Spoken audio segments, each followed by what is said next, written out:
नमस्कार दोस्तों, एक और वीडियो में आपका स्वागत है। आज हम बात करेंगे जितिया पर्व के बारे में। जितिया व्रत के दिन क्या करें और क्या न करें, इन नियमों का ध्यान रखने से व्रत का पूर्ण फल प्राप्त होगा। जितिया व्रत हर साल आश्विन मास में कृष्ण पक्ष की अष्टमी तिथि पर होता है। भविष्य पुराण के अनुसार इस वर्ष से संतान की आयु बढ़ती है। इस बार ये व्रत 14 सितंबर को और पारण 15 सितंबर को होगा। व्रत करने वाली महिलाओं को एक दिन पहले से नियमों का पालन करना चाहिए, अन्यथा पूजा अधूरी रह सकती है। जितिया व्रत हर साल अश्विन मास में कृष्ण पक्ष की सप्तमी वृद्धा अष्टमी तिथि पर रखा जाता है। इस व्रत का खास महत्व होता है। भविष्य पुराण के अनुसार जितिया व्रत करने से संतान की आयु लंबी होती है। इस कठिन व्रत को करने के कई नियम होते हैं जिनका ख्याल रखना जरूरी होता है। इस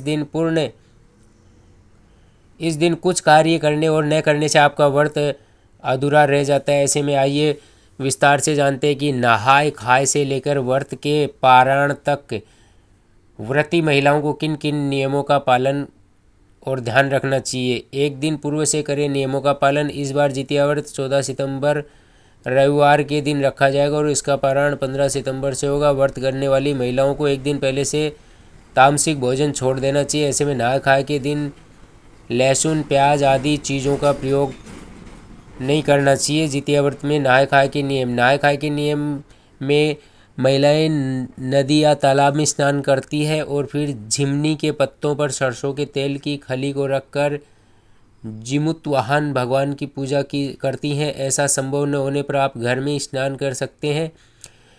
वहीं झिमनी के पत्ते न उपलब्ध हो तो केले के पत्तों का उपयोग किया जा सकता है। विधि विधान से पूजा करने के पश्चात व्रती महिलाओं को तेल अपनी संतान के सिर पर आशीर्वाद के रूप में लगाना चाहिए।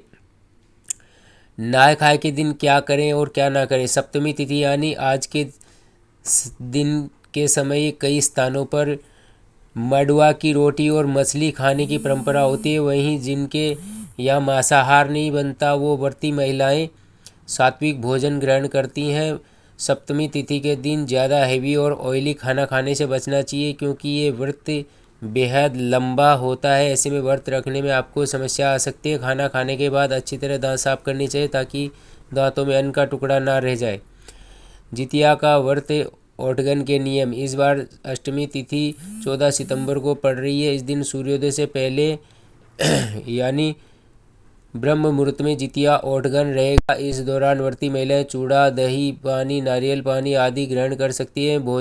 भोजन करने के बाद अपने शरीर को दरवाजे से टिकाकर पानी ग्रहण करना चाहिए। माना जाता है कि इससे भाइयों की आयु भी लंबी होती है। जितिया व्रत और पारण के नियम।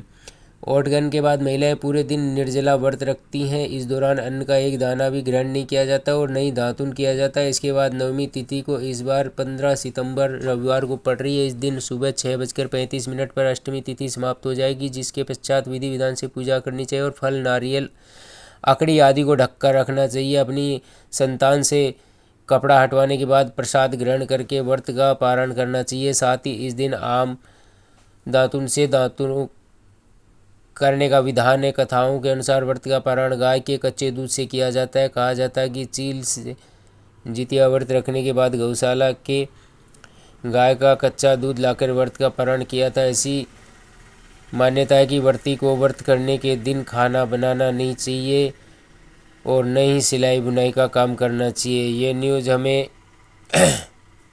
नवभारत टाइम्स से मिली है। नवभारत टाइम्स का बहुत बहुत धन्यवाद। इस तरह की अन्य जानकारी वर्धक न्यूज़ के लिए आप हमारे चैनल को सब्सक्राइब कर लीजिए। यहाँ तक बने रहने के लिए आपका बहुत बहुत धन्यवाद। मिलते हैं एक अन्य वीडियो अन्य जानकारी के साथ। तब तक के लिए जय हिंद, जय भारत।